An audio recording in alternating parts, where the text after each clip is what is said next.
In the previous videos, we talked about the basic structure of a robot framework test case, and now we can finally tackle the details of executing a test case and analyzing the results. I have the same project open here, the same as before, with the examples I showed you earlier. This won't be necessary at this point, and I'm going to delete them. And we are going to stick with the two test cases I created initially, so test case 1 and test case 2. I will make the font a little bit bigger so you can see what I'm doing. So I have two test cases called test case 1 and test case 2, and they are both located in the tests folder, which it's located in the tests project folder. If I have a look in the PyCharm terminal, I can see that the path to my project is already defined and my cursor is at the root of my test project. If I want to execute my test cases now, all I have to do is use the robot command and then give it the path to my test cases. We will start off simple by simply executing one of the tests files. So I will go and say tests slash test case 1.robot, and I can see that the execution is fast. So in order to successfully execute robot scripts, you need a minimum of two things. First of all, you need the robot command in order to launch the actual execution of the robot framework, and then you need the path to your test case, so robot framework knows which test case to execute and the folder where this test case is executed. At the end of the execution, if we only use these two arguments, you can see that there are three files that are created. So at the root of my project, we have an output.xml file, a log.html file, and a report.html file. The output.xml contains the structure of the log and the report. So based on the output, the log and the report are created. It is not necessary to dive into the output folder and talk about it, but the other two are important if you want to correctly execute test cases and then analyze your results. If we have a look on the left side of our project, we can see that now we have the three files correctly created here after an execution.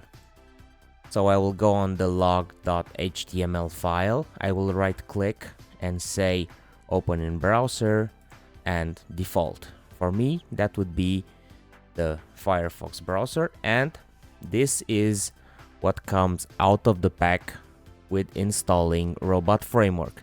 For each and every execution of a robot framework script, you get by default this type of log file, which tells you what files or scripts were executed and what is the status of the execution. So I know that I executed the test case 1 file, whose name, if I go back to my project, so the name of my test case is test case 1.robot, and the name of my test case under the test cases section is test. And then there is only this keyword that is executed and that logs this message. This is a sample test case. If I open up the log.html file, I can see that the name of the log is identical to the test case name, and then here I have the name of the test case that was executed, and if I click on this little plus icon, I can see the keyword that was executed and also the library which this keyword belongs to. And if I further expand the log, I can actually get to the actual message that was logged by this command. Here we have the total execution time for this test case, so it was 42 milliseconds, out of which 1 millisecond was the actual execution, and the log took very little time. That's why it appears as 000. Up here we can see some of all the test cases that were executed along with their final status. So for now we only have one test that was executed, which was passed. We have 0 tests failed, and the total execution time was not even a second. So that is how to interpret the log of the execution. We also have the report.html file that looks something like this. So if your whole execution was passed, this whole screen will be green. If not, it will be red. Again, in this section, we can see the number of critical tests that were executed and their statuses. We can see all the tests, the number of all the tests that were executed and all their status along with the time.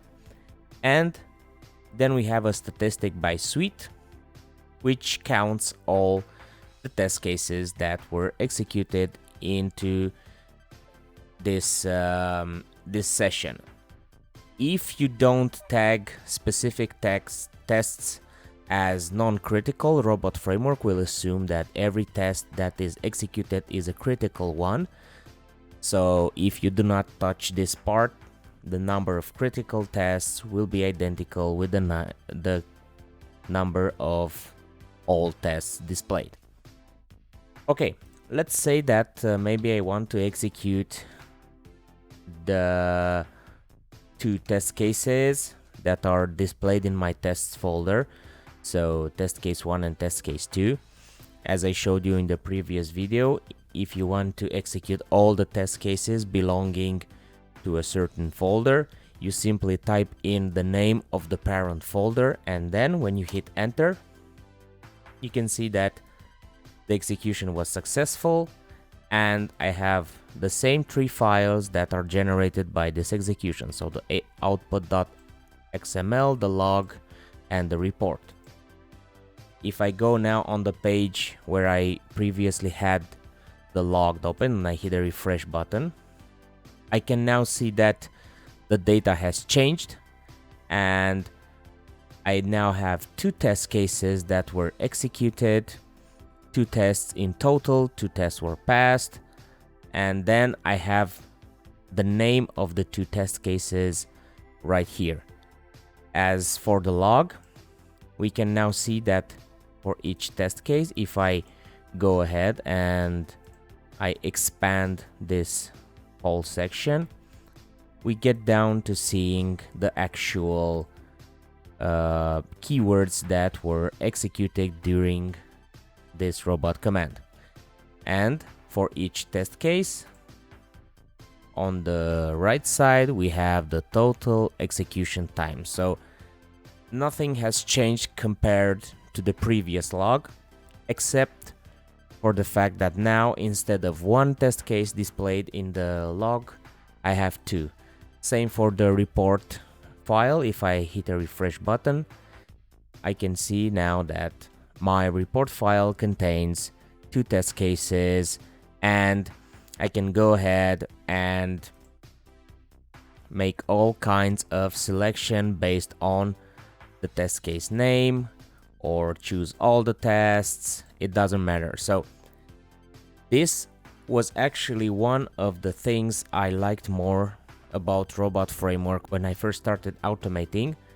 The fact that it offers you an out-of-the-box reporting system that is very clear, and as you go along and you start creating test cases, creating suites, creating executions, and you hit certain problems, there are ways you can actually learn how to debug the problem. The errors that are displayed inside these log files are very, very important. So my advice is that once you start automating and you see your tests failing, do not be afraid to open the log and searching for answers, because in 90% of the time you will find the answer to your problem directly into the log file. All right, let's say that I have 3 files. I will create another file called test case 3.robot, and in this file I will keep the same structure as in the other two, and as a name I will give it test 3. Sorry, this is the wrong file. So in the test case 3 file I will give it a name such as test 3, and I will say this is my third test case. Now if I execute all the test cases that are contained inside the tests folder, I can see in the terminal that all the tests have been executed, and if I look at the log I can see that all the test cases are executed in the same order as displayed inside the tests folder. In automation, one of the basic rules is that every test case needs to be independent. What that means is that you should be able to execute your test cases in a totally random order, but you should get the same result every time. So for example, if I had a test project and in the tests folder I would have different test cases or test suites that are executing different case scenarios, it shouldn't matter that I execute all the test cases in the alphabetical order or in totally random order. The result should be the same every time. So every test case should be independent regarding of the actions it is actually doing. But when we executed the robot command and we gave it the tests folder as an argument, we saw that there was no possibility to execute these 3 test cases in a totally random order. So for that, it's time to introduce the other arguments that may help you execute your test cases the way you want to do it, or the way you want to configure it. For example, if we think that the execution of the test cases should be totally random, we could have a flag in here. So --, randomize all, and then I would give it at the end, I would give it the location where all my test cases are. So now if I hit enter, I can see that the execution was passed.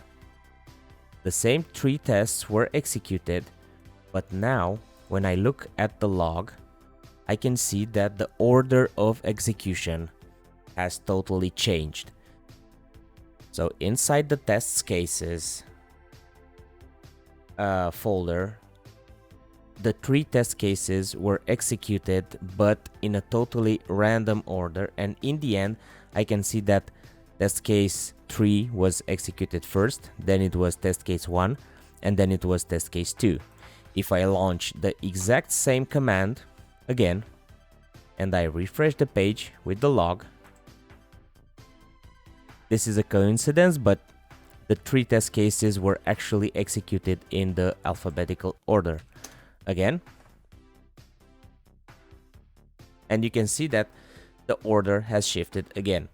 This is very useful when you have a lot of test cases. We have projects that include 200, 250 tests into the same folder, so executing them in a completely random order seems like something you should be doing in order to escape the pesticide effect. Okay, we know now that we can execute whatever test case we want in whatever order we want. There are still some things I want to talk to you about that are very important when it comes to executing your test cases. First of all, we should be able to execute only the test cases that are interesting for us, or just the test cases that we want to execute.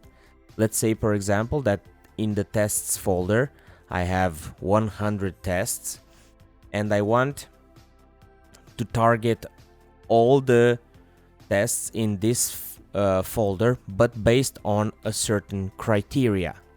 I don't want to execute all the test cases, but I want to execute only some test cases that match a certain criteria.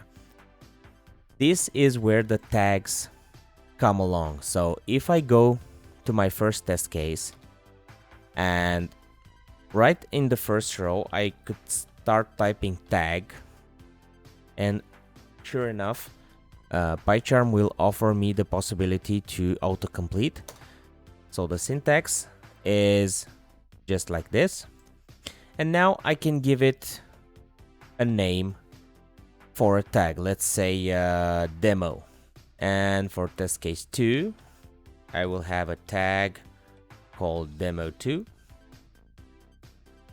and for test case 3 I will have a tag like, let's say, demo2 also, and I will show you why. Usually what happens in an automation project is that you have multiple test cases that are divided by priority or functionality or whatever, and you want to create specific test executions that match a specific priority or a specific functionality.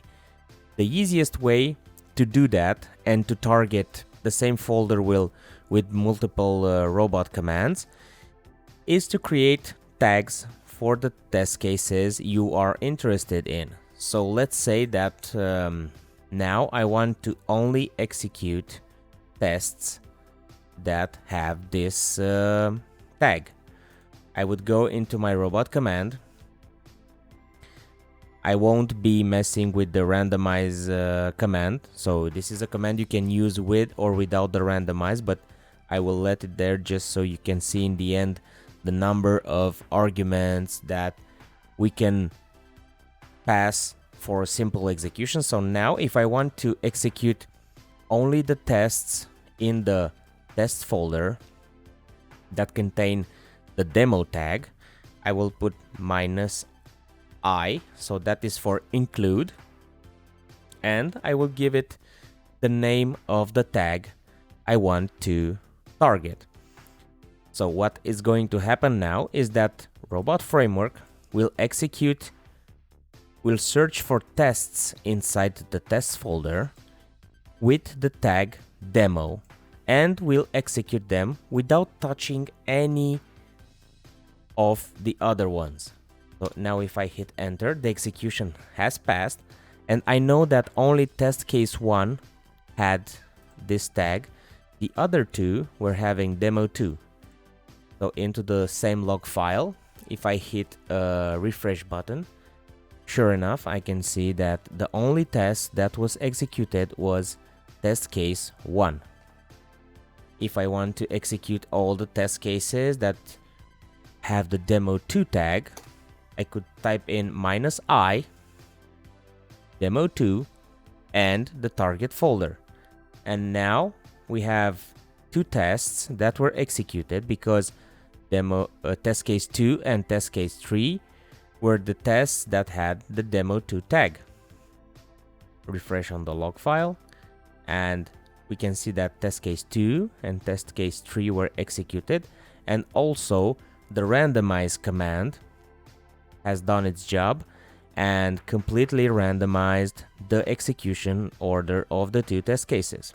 If I have tests with multiple tags and I want to execute tests with certain tags, I could go ahead and in this syntax I could introduce the terms and or. So let's say, for example, I want to execute tests with tags demo and demo2. You can see the syntax, so it's the first tag followed by and written in caps lock and then demo2. If I launch that now, this is going to throw an error because Robot Framework will search for all the test cases that contain both of the tags, so demo and demo2. In our case, there is no test case that contains both of them. It's either demo, either demo2.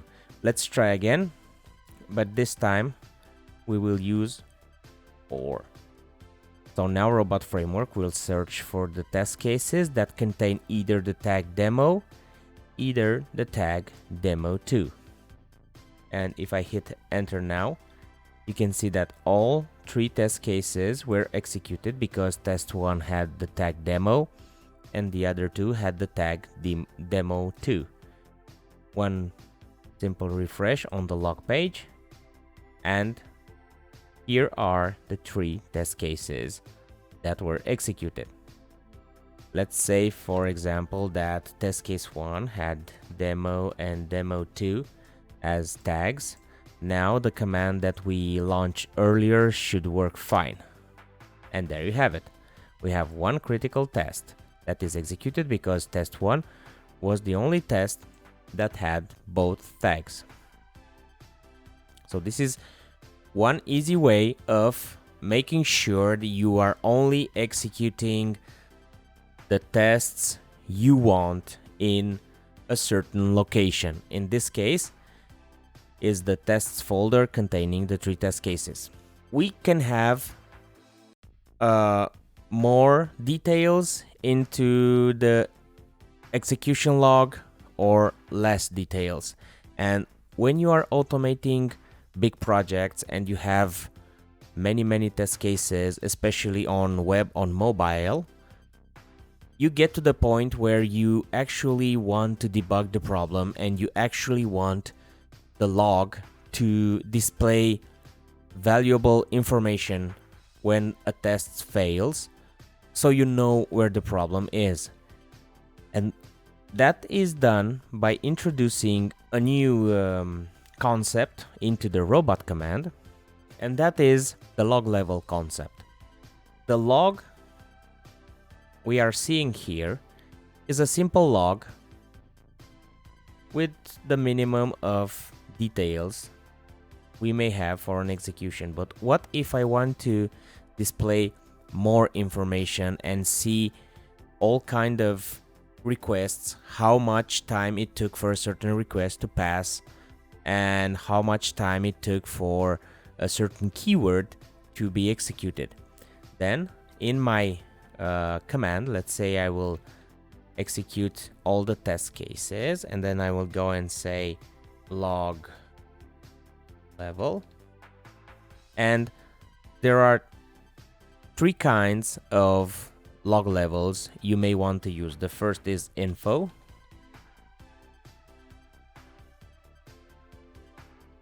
and if I have a look at the execution, I can see that it is identical to the one I had before. So by default, Robot Framework executes the tests with info log level for all tests. Now I will change that and I will say debug. I will execute the tests, and now when I click on refresh, for this particular test case, there is not a big difference because I am not actually executing complex test cases, but in the debug version, I should have more information about all the test cases, all the keywords that were executed. And then there is the trace option, which makes the log even more complex. So now you can see that inside the test case, we have details about the certain keywords that were executed, and they are marked with this tag right here that tells you if the command was correctly executed, what were the arguments that were given to the test case, and what is the return of this test case. In our case, the log command does not return anything, so the return will be none. Furthermore, you can change your view on the log simply by choosing here on the upper right corner info, debug, or trace. For this test case, info and debug are the same, but when I go to trace, I can see that there are a lot more information that are being displayed than in the previous two cases. So that's how you make your log more populated with all kinds of interesting information.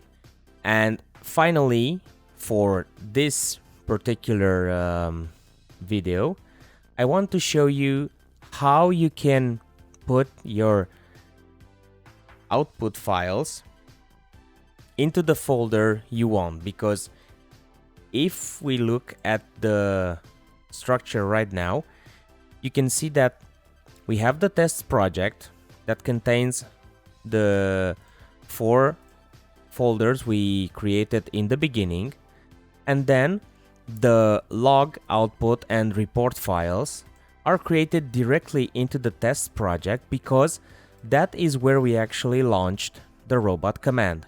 And because we did not say, hey, robot framework, I want you to put my logs into the following folder, he simply puts it into the same folder where you launched your robot command. So if I delete this now,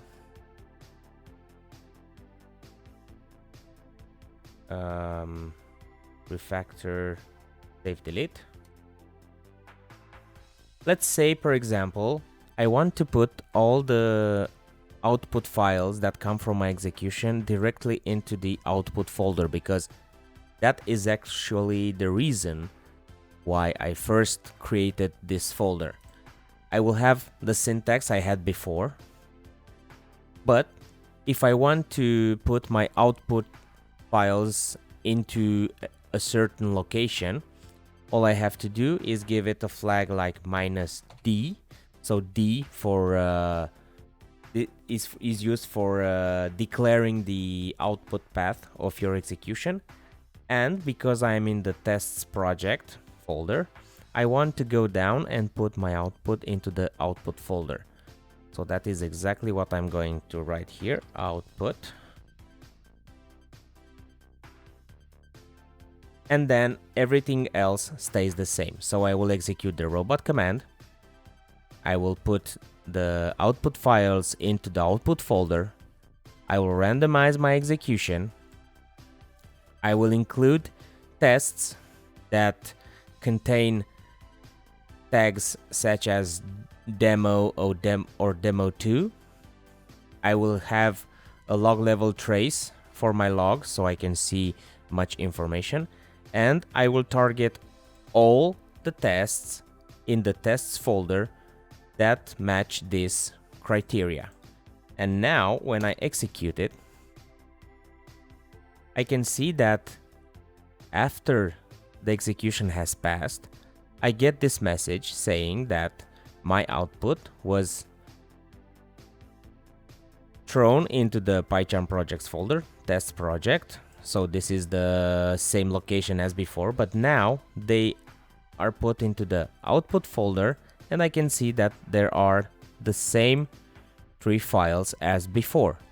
So now they are no longer at the root of my folder or my project, but they are directly into the output folder when I actually wanted to put them. If I open this log now, the information that is displayed is the same, and there is no difference between the log that was created directly at the root of my project and the log that is created into the output folder.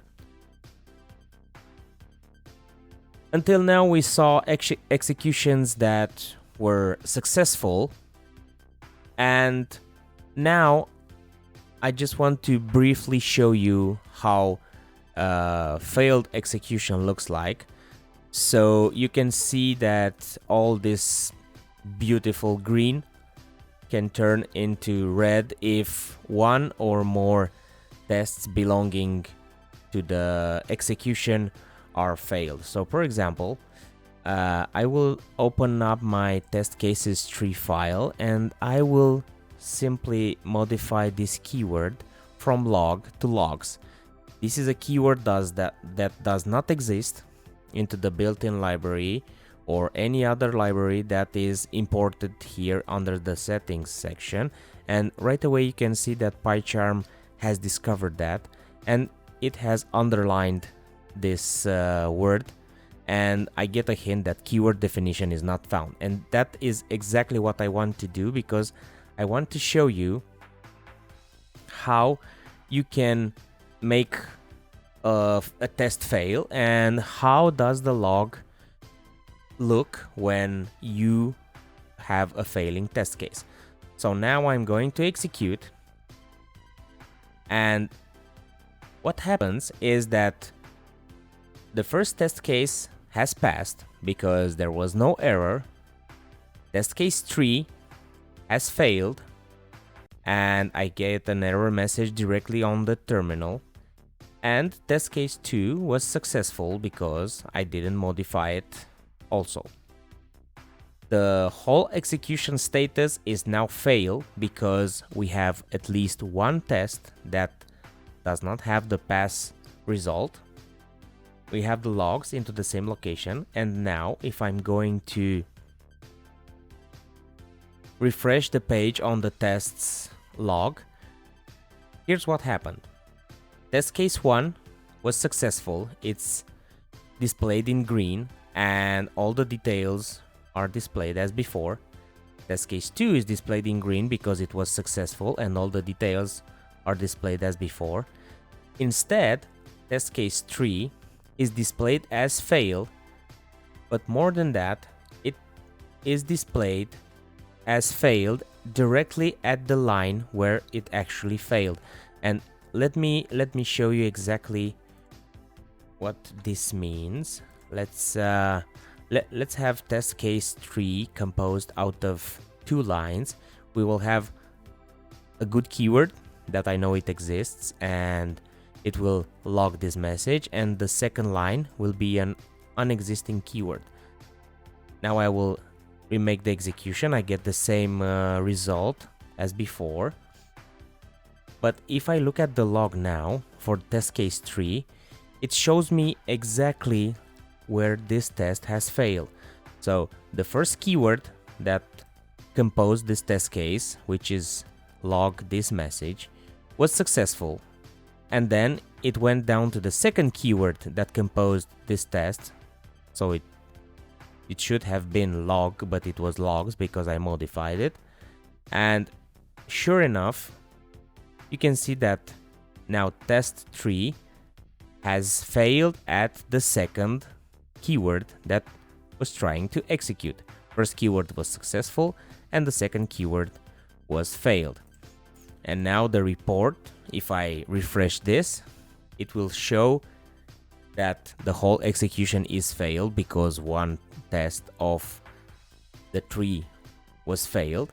And when you get down to the total, you can see that a total number of 3 tests were executed, 2 tests were passed, and 1 test was failed, and that was test case 3. In the list, we can see test case 2 successful, test case 1 successful, test case 3 failed. Another way of inspecting the result is simply by clicking the test case name directly into the report file. So if I click here, I can see that I have the details of the test that failed, and if I click on that, I can open the log, which shows me exactly where the test has failed. Alright, I hope this video was interesting for you, and I will get back to you in the future videos with more explanations about variables and user-defined keywords, and it's there where we actually start creating our own test cases and put the base of our automation project. That's it for this video. If you think you've learned something valuable, don't forget to like and subscribe, and I will see you again in the next videos.